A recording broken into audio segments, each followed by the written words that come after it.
안녕하십니까.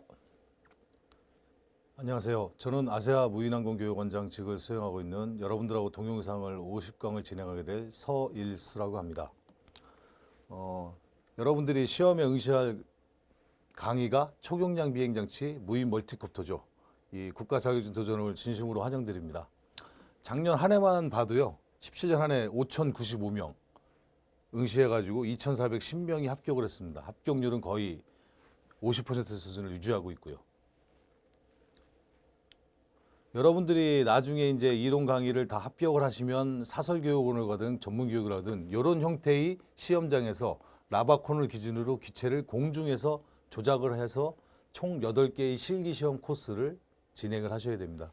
이런 화면에 조종석 안전 패스가 있고요. 비행체를 가지고 이륙을 해서 실시를 하게 되겠습니다.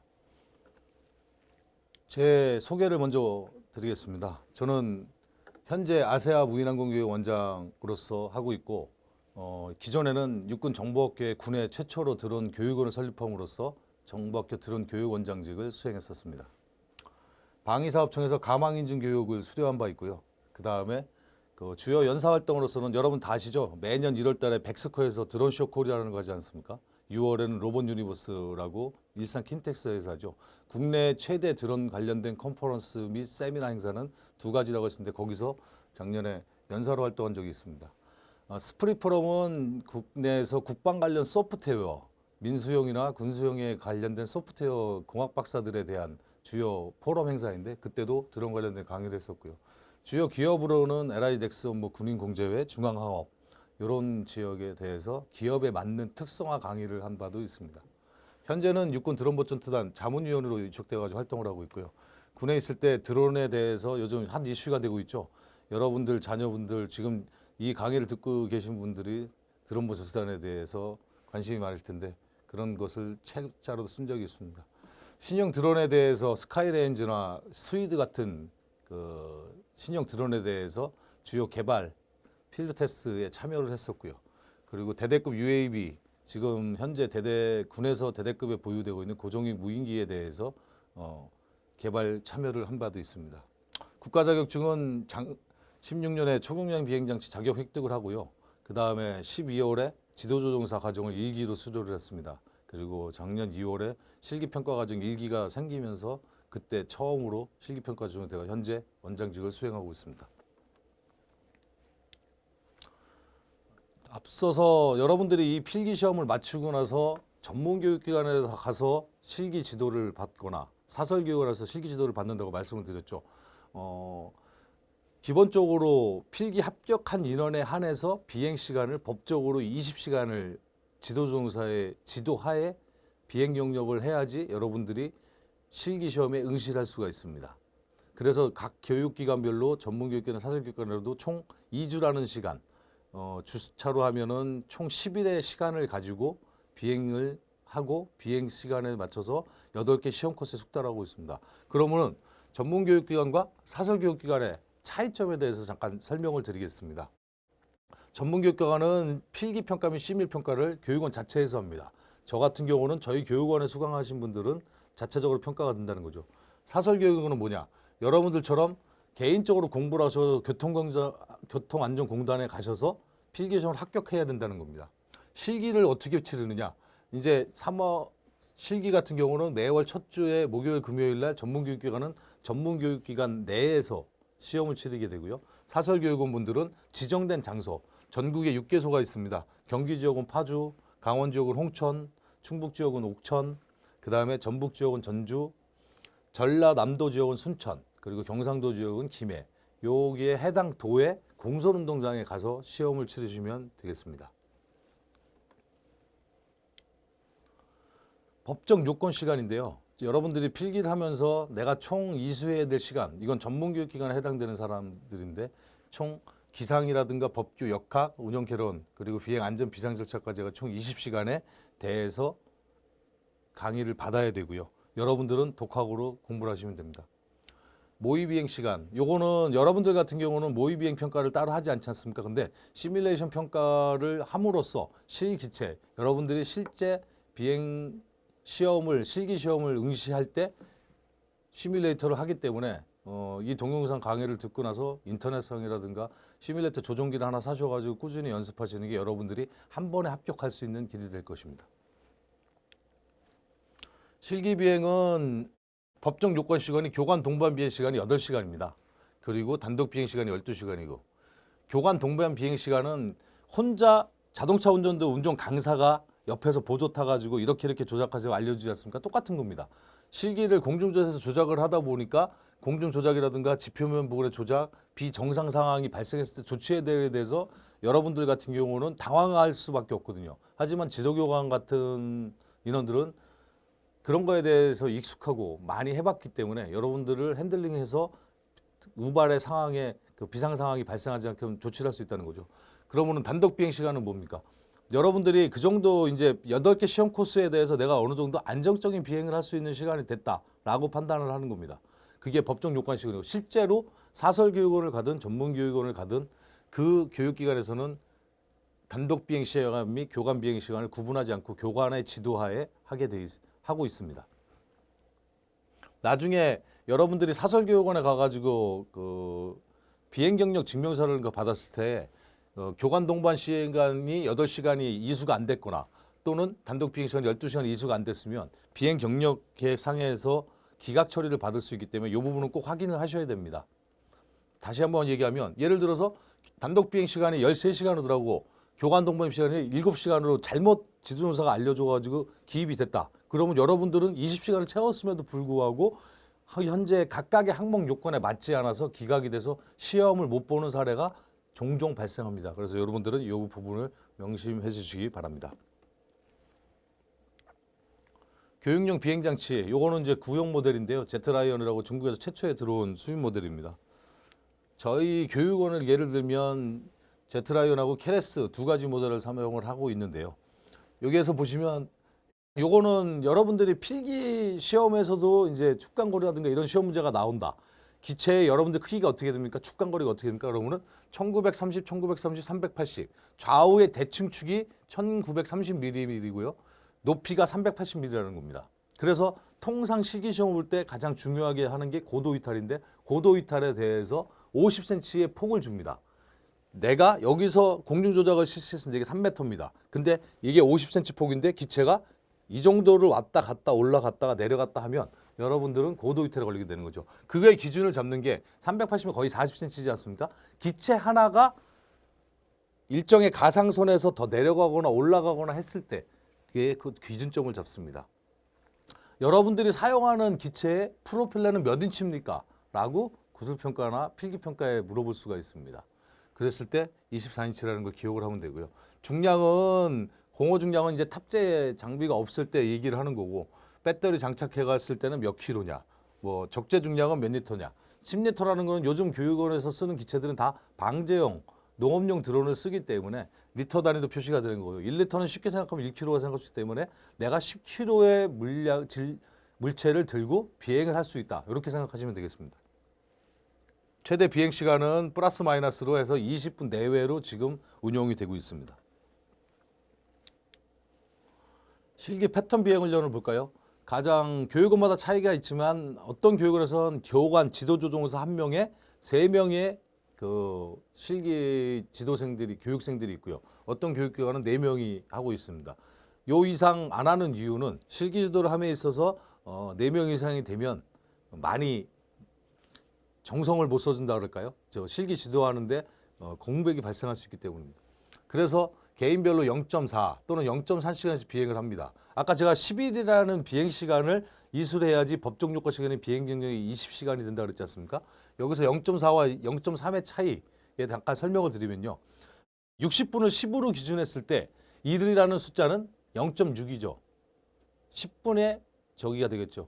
그래서 0.6을 곱하기 24. 24분을 비행했다. 그러면은 0.6이 1이라고 0.1이라고 계산했을 때 0.1 곱하기 4 해가지고 0.4분이 되는 겁니다. 그러니까 24분 이상 비행을 했을 때는 25분. 그러니까 0.4로 적을 수 있고 만약에 22분 비행을 했다. 내가. 그랬을 때 수치를 몇으로 적습니까? 0.3으로 적으셔야 됩니다. 그래서 6분, 12분, 18분, 24분 단위로 비행 경력을 기록하게 되어 있습니다. 그랬을 때 4명을 기준으로 했을 때 순차적으로 돌았을 때 자기가 비행시를 했다. 그러면은 개인당 통상 5회 정도 비행을 할 수가 있습니다. 아침에 일출 후부터 일몰까지 비행을 할 수 있지 않습니까? 그 기간에 이제 2시간 비행을 하기 때문에 2시간의 비행 경력을 자기가 하루에 할 수 있는 것이고, 그래서 10일이라는 비행 일수 시간이 필요한 게 되겠습니다. 전체적으로 훈련 종료에는 실기평가 직전에 추가 훈련 기회를 제공해주고 있습니다. 이 얘기는 뭐냐 하면 내가 시험을 보기 전날 비행 연습을 똑같은 실기시험 코스를 8개를 할 수 있느냐 없느냐 그 차이거든요. 그런 것들을 각 교육기관마다 제공을 하고 있다는 겁니다. 필기 실기평가, 여러분들 같은 경우 이제 필기 시험 접수를 다 하셨죠. 그러면은 이제 원하는 날짜에 뭐 적으신 분들은 한 달이 남은 분도 있을 거고 2주 남으신 분도 있을 것이고 뭐 2달의 시간이 있으신 분들이겠지만, 그거는 여러분들의 교육계획표를 짜가지고 제 50가 차수의 강의를 들으시면서 진도를 체크해 나가시면 될 것 같습니다. 매월 3, 4일간 교통안전대 시험을 보고 있고요. 교통안전공단 홈페이지에 들어가면 필기 일정이 있기 때문에 그 날짜에 선택을 하시면 됩니다. 서울 지역만 50석이 구비되어 있고 나머지는 10석 정도밖에 없기 때문에 그 지금 교통안전공도 거의 포화 상태죠. 어제도 공청회나 교통안전공단에서 계속 이제 고시하는 거는 좌석수를 확보하겠다. 그래서 더 많은 인원들이 학과 시험을 볼 수 있겠다 하고 있는 게 지금 교통안전공단에서 추진하고 있는 사항이 되겠습니다. 실기시험은요, 앞에서도 설명했지만 해당 전문교육기관에 응시하는 사람들은 매월 첫째 주 목금에 시험을 할 수 있고, 사설교육 같은 경우는 매월 첫째 화수에 20시간 완료자에 대해서 하고 있습니다. 요즘 이제 어느 순간 시스템이 바뀌어가지고 이제 기록을 할 때 요즘도 선착순 접수입니다. 그 교통안전 홈페이지에 회원 가입을 하시고 로그인을 하셔가지고 자기가 원하는 날짜에 하면 동일한 날짜에 나 말고 10여 명이 접수를 했다. 그러면 선착순으로 접수되기 때문에 원하는 날짜 하시려면은 그 홈페이지 개방 시간에 맞춰가지고 접수를 빨리 하셔야 될 것 같습니다. 실기는 어떻게 진행이 되느냐? 일단은 운전면허증, 그 다음에 경력증명서, 전문교육기관 같은 경우는 교육수료증, 여러분들 같이 이제 동영상학원들은 필기 학과시험의 합격증서, 이 3가지를 가지고 신원 확인을 합니다. 운전면허증에 대해서 얘기를 하면 운전면허증을 혹시라도 지참을 못 하시는 분들 있지 않습니까? 시험을 보실 수가 없습니다. 그냥 운전면허증이기 때문에 그 가치가 중요한 게 아니고요. 그게 내가 비행을 하면서 신체 이상이 없다는 거를 가름하는 거기 때문에, 만약에 운전면허증이 없으면 교통안전공단에서 발행하는 신체검사 합격 증명서를 가져가야 됩니다. 특히 학생분들 계실 텐데요. 학생분들 같은 경우는 운전면허증이 없지 않습니까? 그런 인원들은 꼭 교통안전에 가지고 신체가 정상적으로 운영이 된다는 확인서를 받아다가 제출을 하셔야 됩니다. 구술시험은 지금 여러분들이 제가 강의를 진행하는 동안 또 마찬가지지만 그 강의 내용 중에서 이론 시험 내용 안에 중간중간에 요거는 구술평가에도 자주 물어보는 사항입니다. 실기평가원들이 주로 질문하는 사항입니다. 얘기를 드릴 겁니다. 그것들은 따로 서머리를 해놓으셨다가 구술평가형 서머리 문제집을 따로 만드셔서 실기시험이 되기 일주일 정도, 한 2, 3일 정도 시간이면 될 것 같습니다. 그 시간 내에 맞춰서 구술시험 평가 정리를 하시면 좋을 것 같습니다.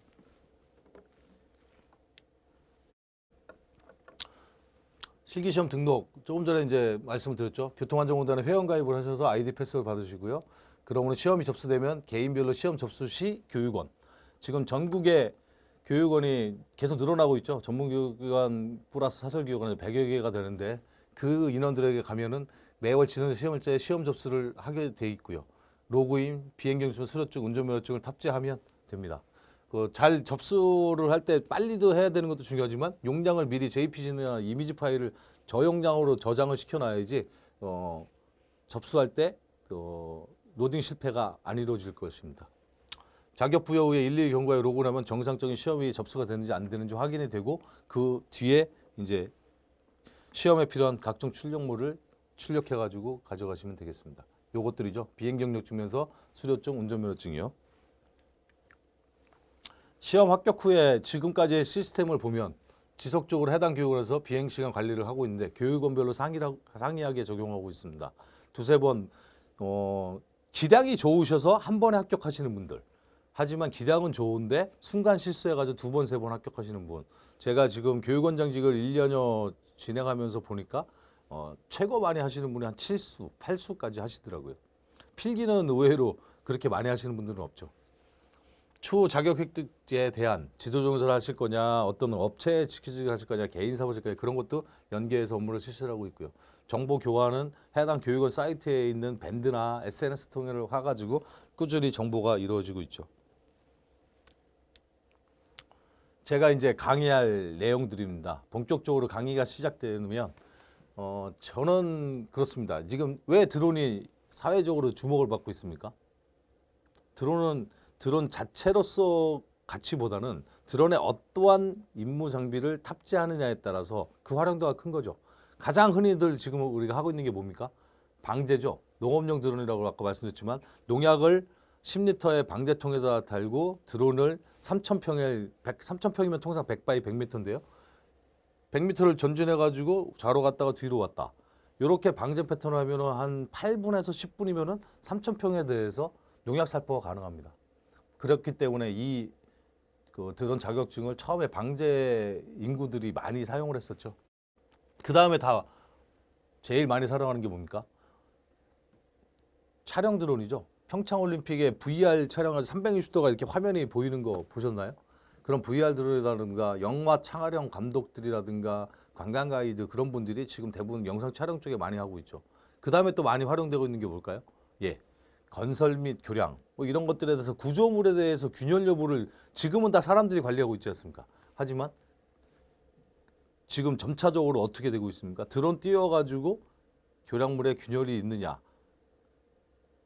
구조물이 파손이 된 게 있느냐 확인하고 있죠. 점차적으로 그런 식입니다. 이런 식으로 한 10여 가지의 사례들을 지금 현재 드론들이 활용되고 있는 사례들에 대해서 설명을 드림으로써 하고 돼 있고, 그리고 여러분들도 지금 자격증을 따려는데 어떤 목적의식을 갖고 하시는지 모르겠습니다. 목적의식이 없는 사람은 쉽게 낙오하고 도태한다는 말이 있죠. 여러분들은 다 제 강의를 듣는 여러분들은 다 목적의식이 분명하다고 생각을 합니다. 자, 자격증명이 있습니다. 지금 제일 처음에 말씀드렸지만 2,100여 명이 작년 한 해만 땄죠. 그렇게 왜 자격증명이 이슈가 되고 있는지 그런 거를 좀 얘기를 할까 합니다. 제 책의 첫 번째 페이지가 드론의 개론 파트죠. 개론 파트에 대해서 보면 무인항공기 역사, 무인항공 군사적 운용 사례. 드론이 닉고로 무인기다. 뭐 이제 첫 번째 강의 시간에 다시 얘기를 하겠지만 처음에 드론이라고 파생된 원어가 보면 1930년에 이제 퀸비라고 영국에서 대공용 표적기를 활용을 했었거든요. 근데 이게 너무 낡은 유인기예요. 그러니까 영국군이 독일군한테 가가지고 할 때까지 가기도 전에 목적 지역에 도달해서 폭탄을 투하하고 또는 영상을 촬영하고 표적을 획득하기 전에 이미 추락을 해버리는 거죠. 그러다 보니까 인명 중시 사상에 입각해가지고 야 이거를 꼭 우리가 해야 되느냐? 이거 원격으로 조정할 수 없을까? 이런 고민에서 영국에서 처음으로 이제 퀸비라는 거를 개조를 했죠. 유인기를 무인기로 개조를 했습니다. 그러다 보니까 효과를 많이 봤죠. 그러니까 이게 유명세를 탄 겁니다. 그러다 보니까 영국은 여왕제도죠. 여왕제도지 않습니까? 그러다 보니까 퀸비, 여왕벌, 여왕벌, 여기 영국 여왕에 대해서 존엄성 해독이 아니냐 이렇게 영국 입법자들이 얘기를 하게 된 거죠. 그러면은 야 그럼 뭘로 하지? 그러면은 에이 그래 벌 중에 드론, 숯벌도 있잖아. 이렇게 해가지고 한 게 어원이 됐다는 설도 있습니다. 어쨌든간 무인항공기의 역사를 보면 군사용으로 시작을 됐던 것이지 민수용으로는 확산이 안 됐었죠. 그러다가 10년도에 이제 DJI 프랭크 왕이 설립을 하면서 13년도에 팬텀 시리즈를 처음 출시했죠. 여러분들 강의 들으신 여러분들 중에도 집에 팬텀이 한두 개씩 있으신 분들도 있을 텐데 13년, 14년, 15년, 16년, 17년 계속 점차적으로 어떤 모델들을 만들어 놨습니까? 네, 팬텀 시리즈를 1, 2, 3 거기에다가 인스파이어 1, 2, 매빅 1, 2 굉장히 많은 제품이고 지금은 상업용 드론의 매트릭스 뭐 이런 것까지 다 해놨었죠. 그런 부분에 대해서 하다 보니까 멀티콥터가 드론이다 라고 이제 잘못된 인식들을 하고 있는 경우인데 그런 거에 대해서 살펴보는 시간입니다. 그럼 드론이 어떻게 발전됐느냐? 1930년대 퀸비가 나오기 전부터 사실 1849년에 오스트리아 빈에서 오스트리아군이 밤 오브 벌룬이라는 무인기를 활용해서 사용을 했었습니다. 그런 것들이 근데 그때는 다 이슈가 되지 못했죠. 왜?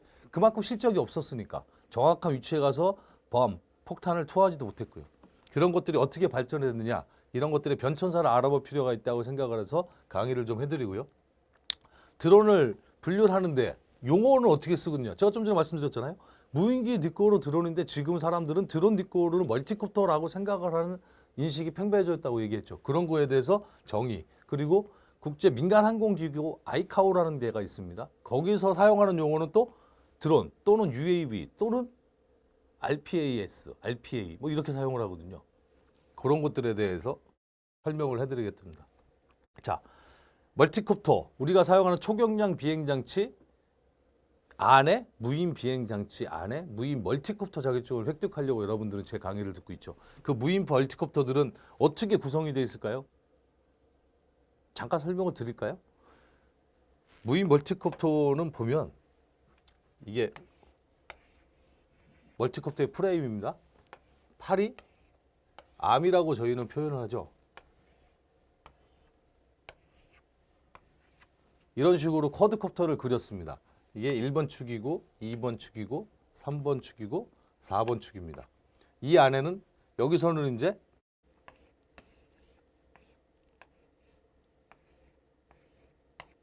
조종기가 있겠죠. 그러면은 요거를 조종기 또는 컨트롤러라고 많이 표현을 합니다. 요거는 프레임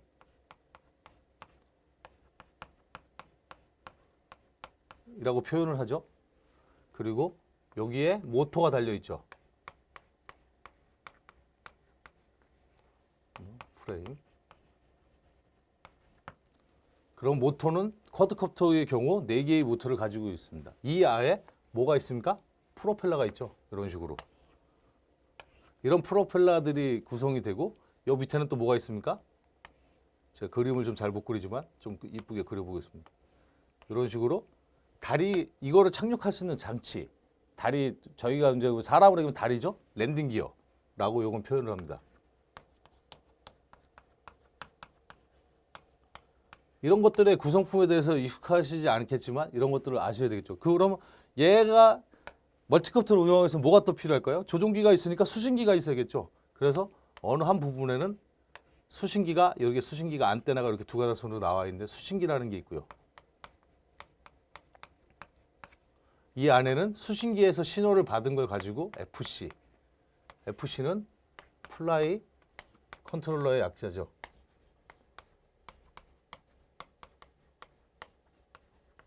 플라이 컨트롤러. 그러면 신호를 얘가 받아서 FC로 주면 FC에서는 이 암에 연결되어 있는 모터 밑에 뭐가 들어있느냐. ESC. ESC라는 용어를 강의 시간에 많이 들을 겁니다. ESC는 Electric Speed Controller.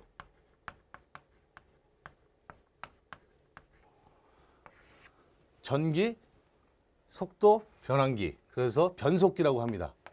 그래서 주요 구성품에 보면은 컨트롤러, 변속기, ESC, FC, 수신기 뭐 이렇게 설명이 나오는 게 이런 거에 각각에 대해서 설명을 드리고요. 그리고 어떤 특성이 있느냐 이런 것들이 뭐 예를 들어 변속기 같은 경우는 3상으로 선이 연결되어 있는데 선을 ABC 선을 잘못 연결되면 얘가 반시계 방향으로 돌아야 되고 얘는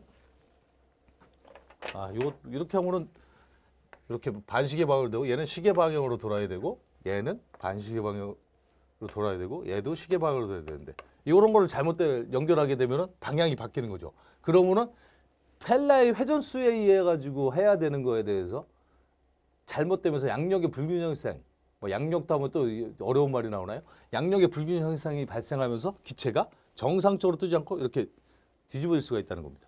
그런 거에 대해서 설명을 해드리겠다는 거고요. 고장 등 비정상 상황 시 절차, 고장이 났다. 기체가 뭐 랜딩 기어가 떨어져 나가는 경우도 있습니다. 잘못 초창기 드론들 보면 점점 이제 기술 수준이 좋아가지고 그런 적은 없지만 이런 것들 또는 FC가 이상을 받습니다. 핸드폰의 나침판에 보면은 우리가 핸드폰을 사용해가지고 방향을 찾아갈 수 있는 걸 나침판 기능을 활용을 하죠. 그건 왜 그럽니까? 그 안에 자력계 센서가 들어있기 때문에 그런 거죠. 그러한 자력계들이 이 드론 안에도 들어있습니다. 그러면은 지구 자기장 교란 수치라는 게 있는데요. 항상 자기장이 교란 활동을 합니다. 그랬을 때 FC가 이상이 생긴다. 그럴 때 어떻게 해야 되느냐? 그랬을 때 여러분들은 시험 때 여섯 번째 시험이 비상 조작 또는 비상 절차 이런 시험 과목이 있거든요. 그럼 2m 고도 상승을 해서 비행체를 7.5m 옆에 떨어뜨려 가지고 하게 돼 있는 거죠.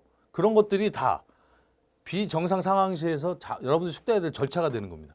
배터리 관리 점검, 배터리는 고온 다습한 곳에 보관하면 될까요? 안 될까요? 안 됩니다.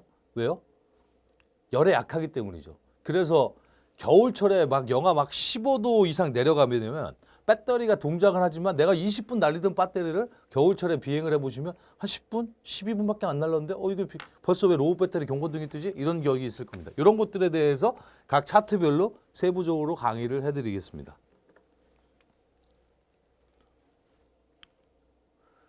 비행운용 이론이죠. 두 번째 장이 비행운용 이론인데 이런 것들이 이제 기조의 구성품에 대해서 명칭을 알았고 특성을 알았으니까 이제 뭘 알아야 되겠습니까? 비행이 어떻게 되느냐? 멀티콥터가 어떻게 날아가죠? 전, 후, 좌우 또는 제자리에서 회전을 하죠.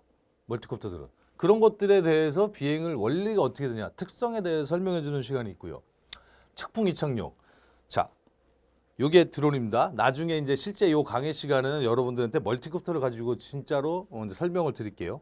그때 이 상태에서 바람을 맞으면 내가 조종기를 오른손을 이용해가지고 얘가 좌측으로 우측으로 밀리는 거를 잡으면서 균형을 잡으려고 가지고 오른쪽 손을 이용해서 사용할 수밖에 없거든요. 근데 얘가 이 상태가 아니고 이 상태다. 측풍 상태다. 정면 상태 여기다. 이 상태에서 바람을 맞으면 손을 왼쪽으로 쳐면은 얘가 이렇게 가겠습니까? 안 되겠죠. 뒤를 봐야 하니까 오른손을 아래로 당겨줘서 이쪽으로 당길 수가 있는 거거든요. 이런 것들입니다. 비행장치에 미치는 힘. 비행장치에 어떤 힘이 미칠까요? 이거 시험 문제, 필기시험에 자주 나오는 문제입니다. 미치는 힘의 종류에는 4가지가 있습니다. 아닌 것은요, 맞는 것은요.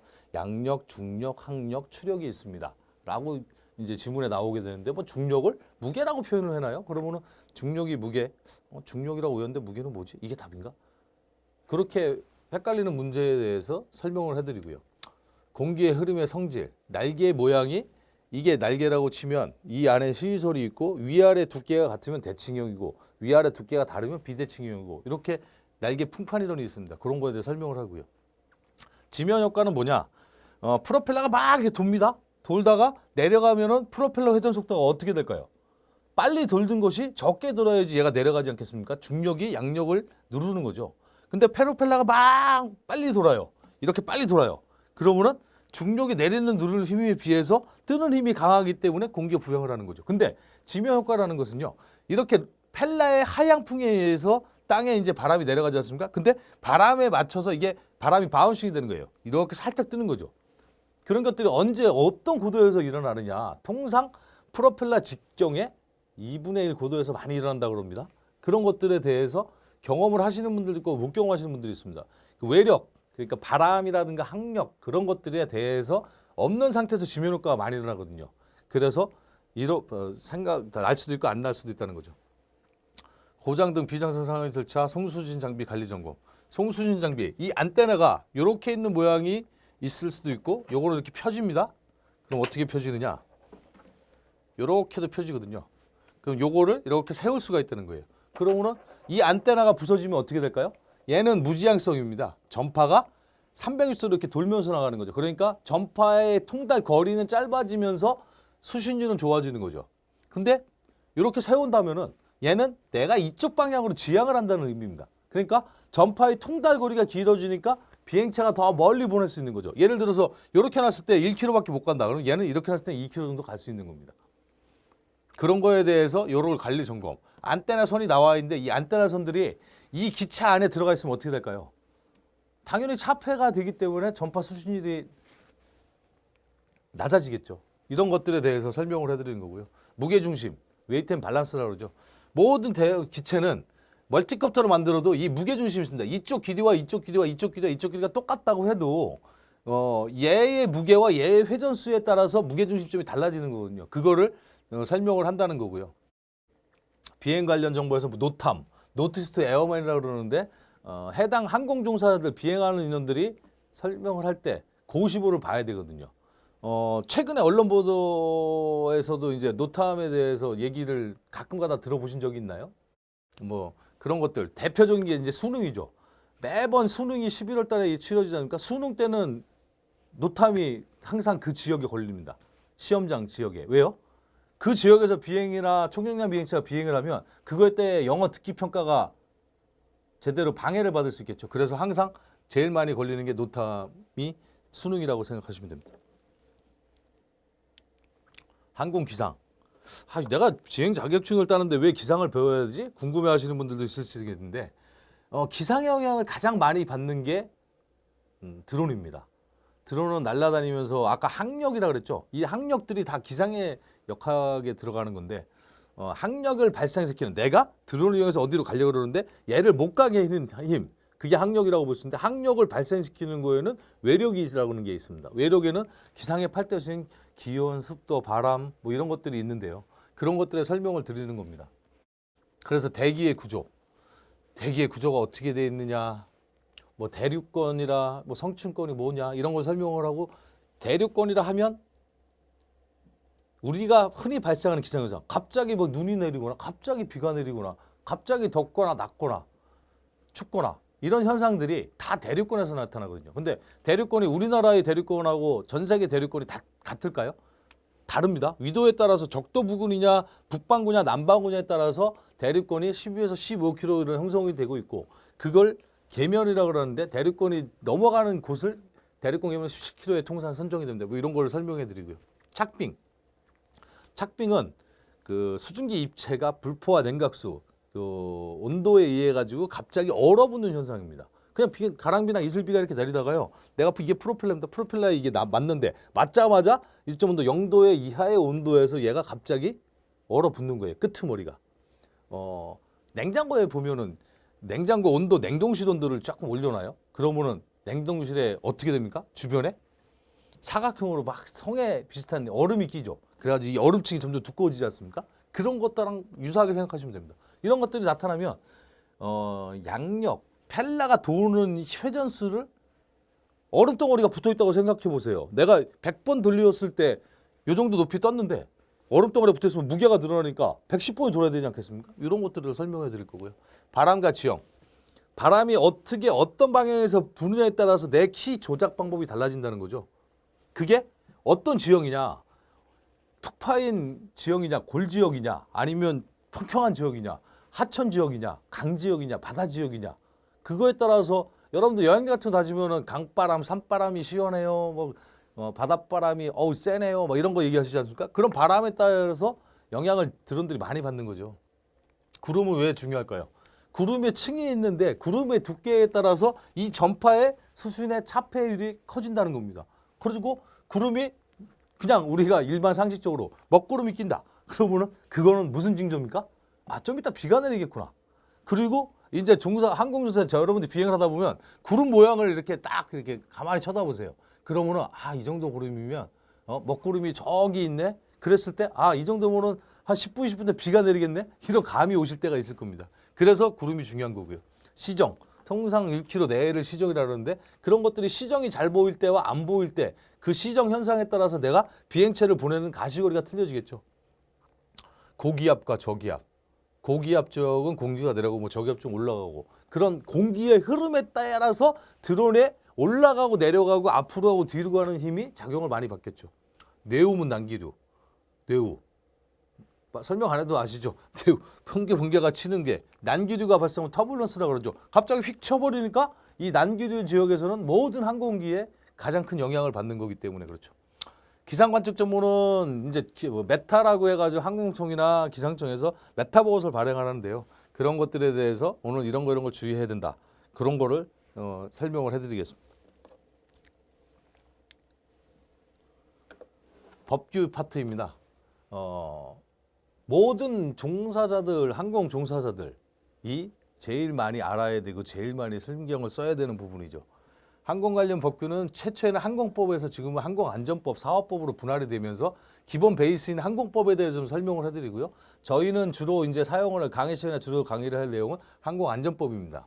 항공안전법에 보면 초경량 비행장치의 자격증명은 어떻게 받아야 된다. 12km 초과 사용사업자는 해야 된다. 뭐 이런 내용들이 있죠. 그리고 25kg 이상짜리의 초과 장치에 대해서는 안전성 인증 검사를 받아야 된다고 얘기하고 있고요. 뭐 목적 및 용어, 총용량 비행장치가 뭔지, 무인 비행장치가 뭔지, 동력 비행장치가 뭔지 그런 것들이 굉장히 용어가 혼재되어 있거든요. 이제 법적으로 용어를 사용하는 거. 저희가 드론이라고 얘기하면 됩니까? 이제 여러분들은 항공조종사고 멀티콥터 자격증을 따러 온 사람들이기 때문에 초경량 비행장치라는 정확한 용어를 쓰셔야 됩니다. 초경량 비행장치가 비행을 할 때 아무 데서나 내가 날리고 싶은 데가 날리면 될까요? 공부를 하신 분들은 아시겠지만 비행 금지 구역이 있고 제한 구역이 있고 그렇죠. 그 금지 구역이나 제한 구역에 대해서는 비행할 수가 없죠. 그리고 초경량 장치 비행 가능 공역이 전국에 33개소가 있습니다. 서울을 예를 들까요? 서울은 원래 P73 또는 R75 지역으로 P73이 뭔지 비행 금지 구역 프로히빗의 약자입니다. P는 그러니까 청와대를 중심으로 해가지고 비행 금지 구역이 설정이 되어 있고요. R은 리스트릭트라고도 하죠. 그래서 제한 구역입니다. 수도권은 다 인구 밀집 지역에 걸려 있습니다. 근데 서울에 있는 사람들은 그러면은 드론을 날릴 수가 없잖아요. 그래서 국가에서 한시적으로 초경량 비행장치 가능 공역을 내줬죠. 그게 어디입니까? 서울 우측부터 따지면 광나루 들어보셨죠? 별내, 광나루, 요 정도는 아세요? 별내 이제 보면은 초경량 비행장치 가능 공역이 있습니다. 광나루.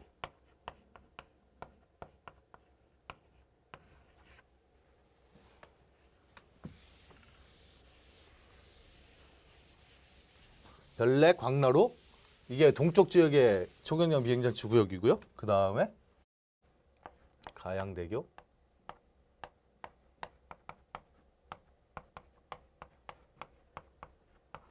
신정교 요 네 군데에 대해서는 자율 순찰 대원의 지도하에 날리게 되어 있습니다. 그래서 RC 동호회 하는 분들이나 그런 분들이 이런 지역에서 많이 날리게 되죠. 그런 거에 대해서 설명을 해드리겠다는 거고요. 신고나 안정성 인증검사. 초경량 비행장치는 무조건 다 신고를 받게 되어 있습니다. 그래서 여러분들이 어디 가서 교육을 받으신 간에 S, 7136, 7177 이렇게 번호가 있을 겁니다. S는 서울지방경청의 약자고요. 그럼 부산지방경청은 B 이렇게 나오겠죠. 그런 거에 대해서 어떤 기체를 받아야 되냐, 어떤 기체는 안 받아도 되냐 그런 걸 설명해 드릴 거고요. 비행 자격 이나 조종사 준수사항 이런 거에 대해서는 구술평가 때도 중요하게 발생하는 부분인데 조종사가 드론을 날림에 있어서 준수해야 될 사항에 대해서 5가지를 말하세요 라고 얘기하면 그냥 자동 반사적으로 가장 쉬운 것부터 술 먹고 운전하면 됩니까 안 됩니까? 마찬가지입니다. 드론도 음주 비행이 금지되어 있습니다. 자, 밤에 비행을 하면 될까요? 현재 되나요 안 되나요? 공부를 하신 분들은 답이 바로 나오셔야 되는데 자, 야간 비행은 원천적으로 금지가 돼 있죠. 그래서 일출 후 일몰 전에만 하게 돼 있지 않습니까? 야간 비행은 금지. 또 비가시권 내가 보이는 지역에서만 비행을 해야 됩니다. 보이지 않는 지역에서 비행을 하면 됩니까 안 됩니까? 안 됩니다. 그리고 인구 밀집 지역 아까 R75 지역에서 인구 밀집 지역이라 비행하면 안 된다 그랬죠. 그런 것처럼 인구 밀집 지역에 사람들이 많이 모여 있는 것은 드론을 날리면 안 됩니다. 왜요?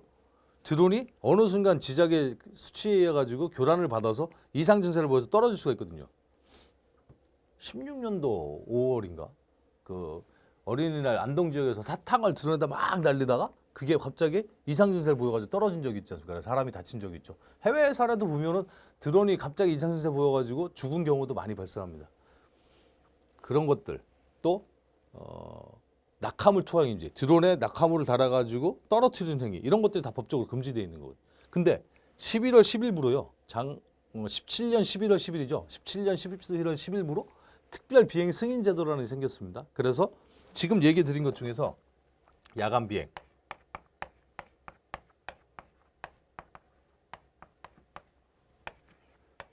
비가시권 비행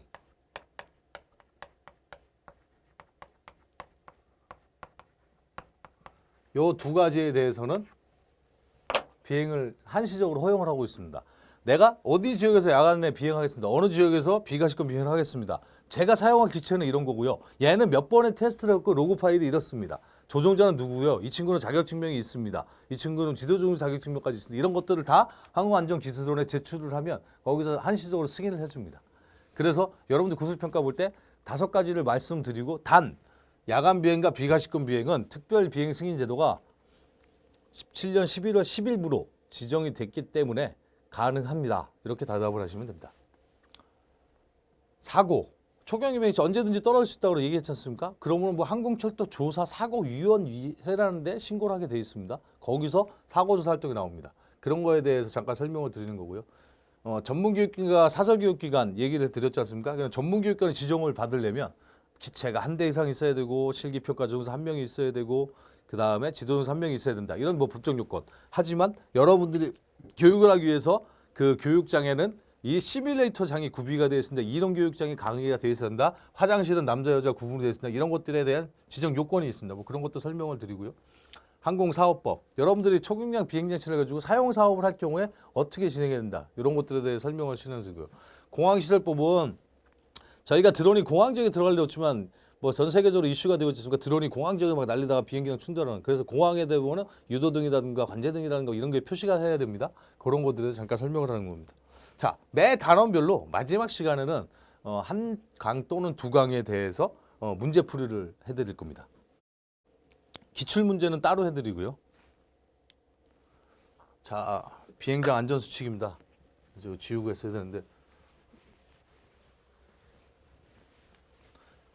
여러분들 비행장에 가면은 이렇게 안전수칙이 있을 겁니다. 그래서 뭐 지도용사가 있는 상태에서 비행을 하세요. 비행기 승인을 받았는지 확인하세요. 뭐 풍향 풍적도 확인하세요. 이것만 반드시 지켜야 됩니다. 지키지 않고 했다가 사고 조사 받을 수 있습니다. 조종기 파지법. 왼쪽 그림이 잘된 파지법이고 오른쪽 그림이 안 된 파지법입니다. 조종을 하다 보면 자기도 모르게 온몸에 힘이 들어갑니다. 그렇게 힘이 들어가다 보니까 조종을 하면서 이제 조종기를 당기게 되는 거죠. 이러다 보면은 나중에 이제 이 배 부분에 겹치면서 오조작을 일으킬 수 있거든요. 그런 부분에서 조심을 하셔야 된다는 겁니다. 조종 복장.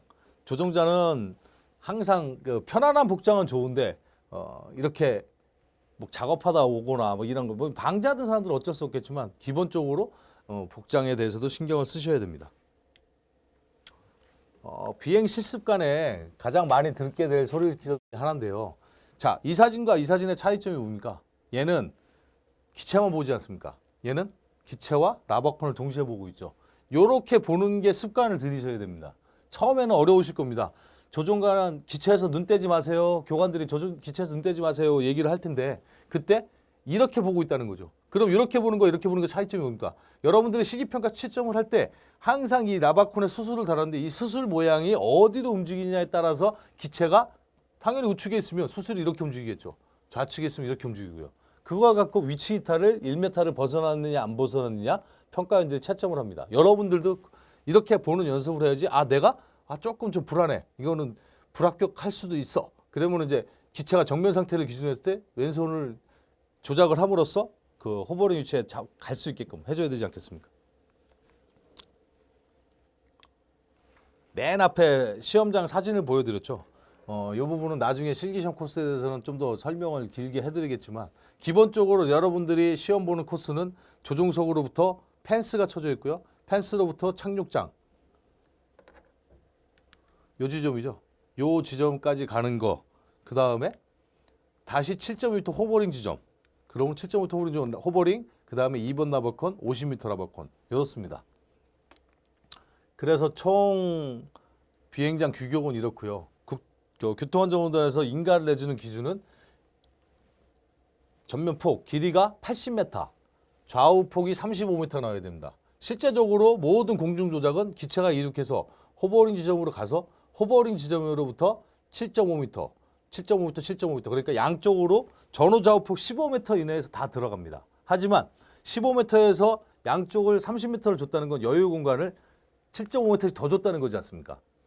왜 7.5m 더 줄까요?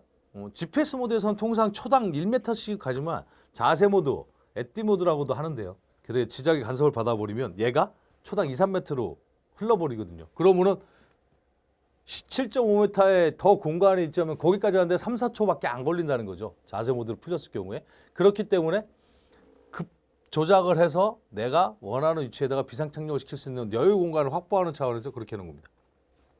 마지막 이제 2번 시험 코스인데요. 호버링 지점부터 전해주 비행까지 50m 지점까지 가야 됩니다. 요게 이제 나이 드신 분들 같은 경우에 이제 원근감이 떨어져 가지고 호버링 위치에서도 이제 정확하게 중심을 못 잡는데 50m 가보면은 잡겠습니까?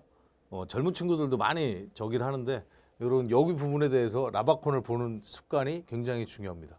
기체의 이륙 지점과 비상착륙 지점은 2x2m 정사각형으로 착륙장을 표시하게 되어 있습니다. 그래서 착륙을 했을 때 랜딩 기어, 즉 기체의 다리가 얘가 여기에 떨어지느냐, 여기에 떨어지느냐, 여기에 떨어지느냐, 가운데 떨어지는 게 가장 좋겠죠. 하지만 하다 보면은 가운데 안 떨어질 수 있습니다. 근데 비상착륙장에서는 다리 하나만 이 사각형 안에 들어가도 합격을 줍니다.